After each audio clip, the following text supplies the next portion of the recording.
Welcome back, wage slaves and Wall Street warriors, to Boss Economics World, the only place where we expose the economic absurdities that the government pretends are policy wins. I'm Boss, the guy who sees through the Fed's smoke and mirrors, and today, oh boy, do we have a doozy of a story to unpack. The Federal Reserve, that sacred temple of economic wizardry, is dragging its staff back to the office 5 days a week, kicking and screaming, all because of a Trump executive order. But is this just a return to the good old days of cubicle misery, or is it a masterclass in government mismanagement that's about to tank the economy even further? Spoiler alert, it's the latter.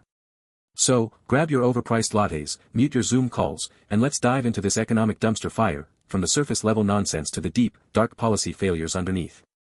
Alright, folks, let's start with the obvious. The Federal Reserve's Board of Governors, those unelected overlords of your mortgage rates and retirement savings, are being hauled back to the office full-time. Why?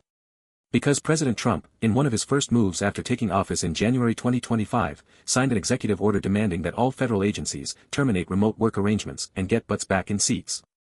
And the Fed, ever the obedient lapdog of political whims, is complying. Senior officials are due back in May 2025, and the entire staff by September. Oh, and the 12 regional reserve banks? They're expected to fall in line too, because apparently, uniformity is more important than, actual economic stability.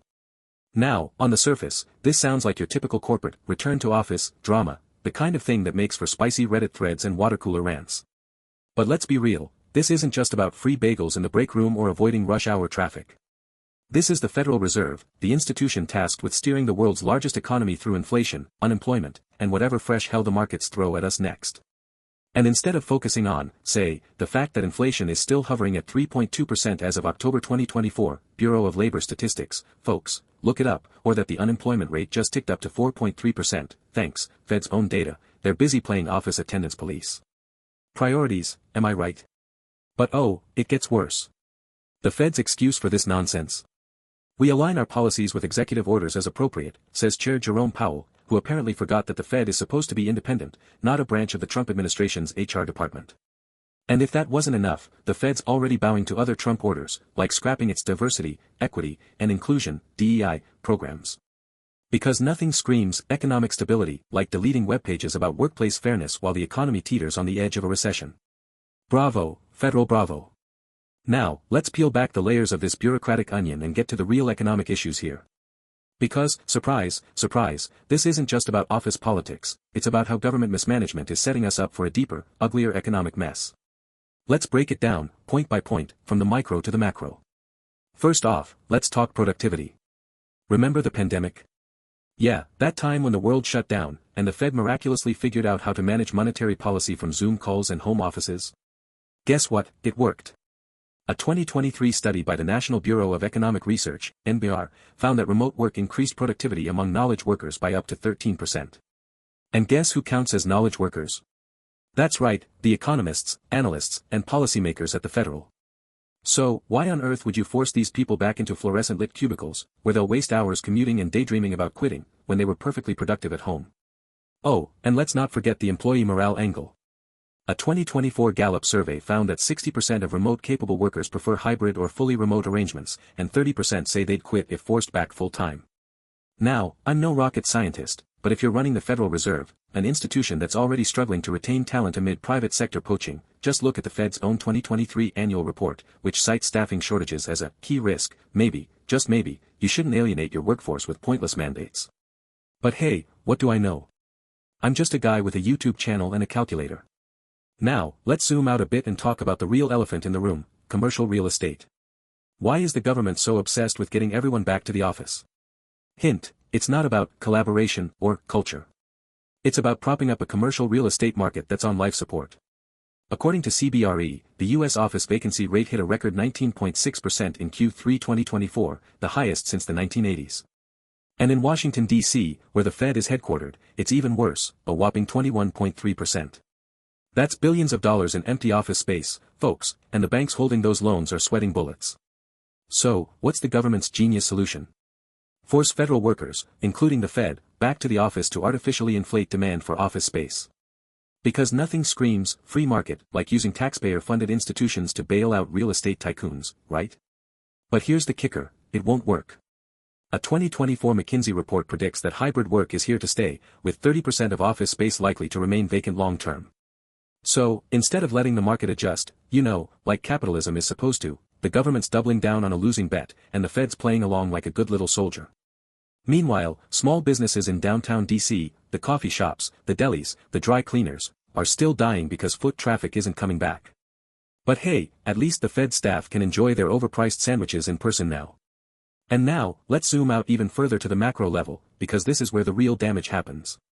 While the Fed's busy playing musical chairs with office desks, the US economy is showing all the warning signs of a serious recession. Let's run through the latest data, shall we?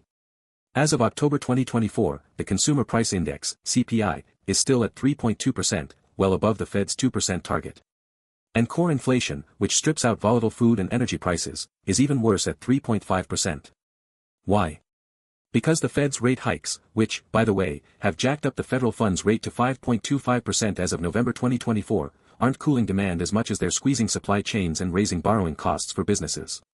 But sure, let's focus on office attendance instead of, fixing monetary policy. The unemployment rate just ticked up to 4.3%, the highest since mid-2021, and job growth is slowing. According to the Bureau of Labor Statistics, the U.S. added only 114,000 jobs in October 2024, down from an average of 200,000 per month earlier this year. Why? Because businesses are spooked by high interest rates, geopolitical uncertainty, and, you guessed it, government mismanagement. But hey, at least the Fed staff will have plenty of time to commiserate about it in the office cafeteria. The Conference Board's Consumer Confidence Index dropped to 98.7 in October 2024, the lowest since mid-2022. Why?